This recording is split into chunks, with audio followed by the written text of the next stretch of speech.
Senhor Presidente, senhores deputados, senhores membros do Governo e, em especial, senhor Primeiro-Ministro. A razão pela qual está nesta Assembleia da República hoje é uma e apenas uma.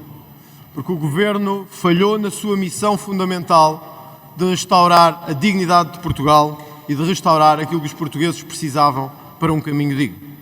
A razão pela qual está nesta Assembleia da República hoje é porque os seus ministros, hoje aqui sentados, não souberam dar uma resposta digna a um povo digno, que pedia uma resposta digna, num momento de crise atabalhoada e desorganização do Estado de Direito e do Governo da República.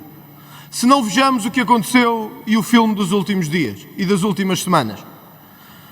Noticiado o caos que se vivia nos serviços de saúde, o Primeiro-Ministro refugiou-se no estrangeiro onde se encontrava para não falar de política nacional. Sim, esse mesmo Primeiro-Ministro que tantas outras vezes falou de política nacional no estrangeiro, ali entendeu que não o devia fazer. Cá estava a sua Ministra da Saúde, para que, chamada de urgência a este Parlamento, dissesse absolutamente nada sobre o caos que estávamos a viver. Chamada uma segunda vez por outro partido a esta Câmara, voltou a dizer absolutamente nada, o que é uma espécie de nada ao quadrado, que é incrível neste governo socialista, em que pensávamos que o maior mesmo só poderia ser o tamanho do governo. Mas não. Era maior a tamanha desfaçatez que era possível ter para com os portugueses, de não responder quando morriam bebés em hospitais, quando grávidas estavam sem atendimento à porta dos serviços e as portas dos hospitais estavam fechadas. O governo refugiou-se no que melhor sabe fazer: propaganda e absoluta ausência de resposta. Senhora Ministra da Saúde, aqui hoje presente, por força da legislação que ainda impera neste país, as cirurgias em Portugal estão com listas de espera em alguns casos superiores a 3 anos. E quem nos está a ver deve saber isto. Não. Esta moção de censura não é feita por qualquer motivo de agenda política, nem por qualquer motivo supérfluo. É feita por um motivo apenas. É feita por um motivo apenas, que é o caos que os portugueses vivem nos serviços públicos em que acreditam e a ausência absoluta de resposta na saúde. Para que fique com estes números, Sra. Ministra, em Faro, por exemplo, espera-se 823 dias por uma cirurgia, em alguns casos, em Santarém 802, em Setúbal 777, e eu poderia contar por aí em diante, porque em Lisboa não é muito melhor. Mas a juntarmos a isto e a total ausência de resposta, soubemos que a Liga dos Bombeiros vai interromper o transporte por ambulâncias, também por incumprimento do Governo, nos dias 19, 20, 27 e 28 deste mês. Vejam o país que nos deu a maioria absoluta. Serviços de saúde encerrados, pessoas a morrer por falta de atendimento, serviços de transporte de doentes parados por ineficácia deste Governo e de uma Ministra que já não tem nenhum capital político e só se mantém por teimosia do Primeiro-Ministro António Costa.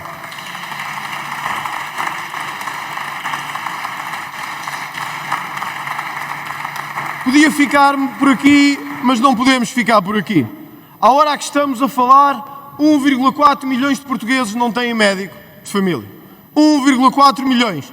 No Primeiro-Ministro que tenho aqui mesmo, nesta Assembleia hoje, e que prometeu em 2015 médico de família para todos. Digam-me lá se isto não é responsabilidade do Governo que temos e do Governo que nos governou com o apoio da extrema-esquerda nos últimos 6 anos. 1,4 milhões sem médico de família. A juntar a isto uma Ministra já sem qualquer capital político, apesar da simpatia pessoal. É apenas uma teimosia de António Costa, que leva a que a Ministra Marta Temido diga que os números da mortalidade materna são pequenos. Claro que esta frase poderia, tirada do contexto, dar aso a qualquer crítica menos boa. Eu não o vou fazer e vou deixar para os portugueses em casa fazerem essa avaliação. Porque nada como uma Diretora-Geral de Saúde, que no pico da crise de saúde nos vem dizer que o bacalhau à brasa é o verdadeiro problema e que não se pode adoecer em agosto. Pode parecer piada para quem nos está a ver, mas não é. É o Governo Socialista, no seu melhor, aqui por baixo de nós, a nomear quem tem que nomear e a dar esta resposta aos portugueses. Não, meus caros, esta não é uma moção de censura por qualquer agenda. É a agenda dos portugueses. É a agenda dos que estão em casa e sabem que o preço e o custo de vida não para de aumentar neste país. Senhor Ministro das Finanças, que prometeu contas certas e deu-nos contas certas. Portugal tem hoje o gasóleo mais caro do mundo. É uma conta certa, que poucos conseguiriam atingir em tão pouco resultado. Portugal está a pagar o gasóleo mais caro do mundo. E mesmo assim não param de subir e de bater recordes, mesmo face aos nossos parceiros da União Europeia. O Sr. Primeiro-Ministro disse aqui nesta casa: ponham os olhos em Espanha. E nós pomos, Sr. Primeiro-Ministro. O problema é que pomos mesmo. E sabemos o que é que custa a um espanhol ir à bomba de gasolina e o que é que infelizmente custa a um português ir à bomba de gasolina. E isso só tem um nome e um responsável: António Costa e o Governo Socialista. É esse o responsável do gasóleo e da gasolina que pagamos em Portugal. Claro que o PS gosta de falar da maquilhagem dos números e da maquilhagem dos dados e gostam muito dos malabarismos com que se entretêm nos debates com o PSD. Mas não é verdade. E os números dizem isto mesmo. Portugal tem a 6ª eletricidade mais cara da União Europeia. Maquilhem lá isto se quiserem, mas expliquem a quem está em casa e a quem recebe a fatura todos os meses que a tem que pagar e que não pode criticar, e que se criticar ainda é penhorado por o fazer. Este é o país que temos e é o país a que este Parlamento não se devia fechar nem esconder, porque é o país real que nos pede que façamos alguma coisa que não fizemos nos últimos anos. Sim, a indústria portuguesa não aguenta mais. As famílias portuguesas não aguentam mais. O preço que estamos a pagar, que foi primeiro por culpa da Troika, depois por culpa da crise, depois por culpa do Covid e agora por culpa da guerra. Não, Sr. Primeiro-Ministro, não é o Covid, nem a guerra, nem a Troika, nem a crise política. É o Sr. Primeiro-Ministro que é o responsável pelo estado em que está Portugal.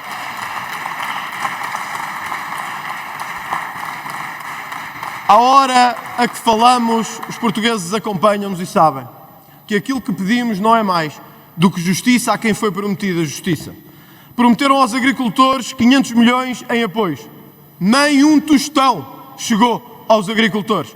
Milhares por todo o país, os homens e mulheres que ajudam a que a desertificação não prossiga, que ajudam ao combate aos incêndios, que ajudam a manter Portugal vivo, não receberam um tostão de apoio deste governo. Mas propaganda, isso eles recebem todos os dias e a toda a hora. Propaganda nós recebemos a todo dia e a toda a hora. Mas apoios reais à nossa agricultura, não há nada mais do que o desespero e uma noite sombria que cai sobre o nosso mundo rural, sem que este governo se preocupe minimamente.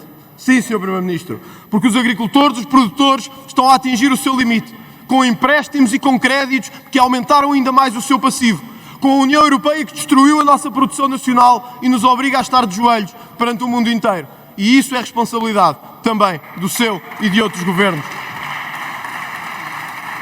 Podemos sempre dizer que esta moção de censura não é politicamente oportuna, porque estamos a pôr a nossa agenda do Parlamento à frente da agenda dos portugueses. Mas quando chegou a hora das eleições de 30 de janeiro, os portugueses disseram bem aquilo que queriam. Queriam um partido que não pusesse a agenda do Parlamento à frente da agenda dos portugueses. E por isso, Sr. Primeiro-Ministro, estamos em julho. Em breve, os alunos regressarão às escolas. E temos uma carência brutal que obrigará a fechar escolas atrás de escolas, já no início de setembro. Os professores e a sua ausência ou carência será a pandemia académica da década, como disseram as associações de professores. Temos mais de 50 mil professores em situação precária. Isto do governo que dizia, há 4 anos atrás, que a educação seria novamente a sua paixão. Se isto foi a paixão do governo, eu não imagino que seja os ódios e os rancores deste governo. Porque se o governo deixou assim a educação, nós não conseguimos imaginar melhor. Senhor Presidente da Assembleia da República, Senhor Primeiro-Ministro, Senhores Deputados, esta moção de censura teve, por assim dizer, uma gota final. A gota do seu Ministro sentado no último lugar desta bancada e eu sei que por sua vontade, provavelmente, até já numa cadeira que não aqui, mas noutra qualquer. Mas está aqui ainda no órgão de soberania pelo qual é responsável. E está aqui com a força e a dignidade que o Sr. Primeiro-Ministro lhe deixou, que foi nem mais um deslize. Sr. Primeiro-Ministro, o que aconteceu não foi uma trica entre dois ministros. O que aconteceu envergonhou este país. Colocou o país a discutir um plano que não existia, como se fôssemos todos artífices de um circo parlamentar. Colocou o Sr. Primeiro-Ministro a desautorizar o seu Ministro. O seu Ministro a pedir desculpa e a dizer que ficava no lugar, por favor, não me despeça. O Sr. Primeiro-Ministro a dizer fica, mas nem mais um deslize ou levas tal. E continuamos aqui com o que temos agora. Um Ministro que já não existe e o caos no aeroporto a continuar todos os dias. É isto que temos aqui no Parlamento. É isto que temos aqui no Parlamento. Sim, Sr.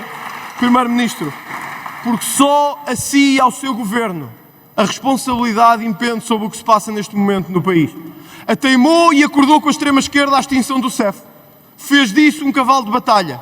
E agora tem o caos às suas portas, mesmo aqui à chegada ao aeroporto de Lisboa. Fez fim-capé para destruir a carreira de centenas de homens e mulheres que tinham até sido elogiados em vários parceiros internacionais. Fê-lo por cegueira ideológica. E agora estamos a pagar todos o preço disso. Fê-lo por teimosia e por inércia, porque não quis avançar quando tinha que avançar, discutir o aeroporto quando tinha que discutir, e acabou ultrapassado pelo seu ex-futuro sucessor no Partido Socialista. Só que o país não está para as birras do Partido Socialista, nem para as tricas do Partido Socialista. O país quer governação, e quer governação para os homens e mulheres que elegeram um governo e que esperavam que este governo funcionasse. Sim, Sr. Primeiro-Ministro, à hora a que lhe falo, o aeroporto de Lisboa foi considerado o pior do mundo em todo o lado. O pior do mundo. E eu quero que quem está em casa ouça bem. O pior do mundo. Do Primeiro-Ministro que tinha também a paixão pelas infraestruturas e pelo desenvolvimento económico. O Primeiro-Ministro que nos ia ligar à Europa e ao mundo. Ligou-nos com o pior aeroporto do mundo, segundo os rankings internacionais. Isto é o que temos. E se a esquerda e a direita, ou alguma direita que não é direita, acham que isto não é suficiente para votar uma moção de censura, então nós continuaremos sós como temos que continuar, mas continuaremos confiantes de que este é o caminho que os portugueses pediam. Durante anos a mais, Sr. Primeiro-Ministro, o Sr. Primeiro-Ministro desenvolveu o país como quis, da forma que quis, sem uma oposição séria e capaz de lhe fazer frente. Hoje, neste plenário, nota-se novamente que aqueles que sempre estiveram consigo vão voltar a estar consigo e a estar contra esta moção de censura. Mas esses, Sr. Primeiro-Ministro, já representam muito pouco daquilo que é o país real. O Sr. Primeiro-Ministro sabe que tem pela frente um desafio que já não consegue concretizar. A desorganização e a desorientação geral do Governo são a prova disso mesmo. O caos da saúde, nos combustíveis, no aeroporto e um ministro que já não existe são a prova final que precisávamos de que este Governo já não está cá para exercer funções. Sr. Presidente, vou terminar. Sr. Primeiro-Ministro e Srs. Deputados, não podemos passar o dia e a hora a dizer que este Governo está a fazer mal. Não podemos passar o dia e a hora a dizer que o Ministro Pedro Nuno Santos tem que ser demitido. Não podemos passar o dia e a hora a dizer que a Ministra da Saúde já não tem capital político. Não podemos passar o dia e a hora a dizer que o país está no mau caminho. E quando chega a hora, votamos ao lado do Governo e não ao lado de quem apresenta uma moção de censura. Não podemos fazer isso em Portugal. Sr. Deputado, tem de concluir. E vou concluir, Sr. Presidente, deixando este repto que espero que a direita, ou a putativa direita, consiga um dia compreender isto. É que Platão disse um dia isto.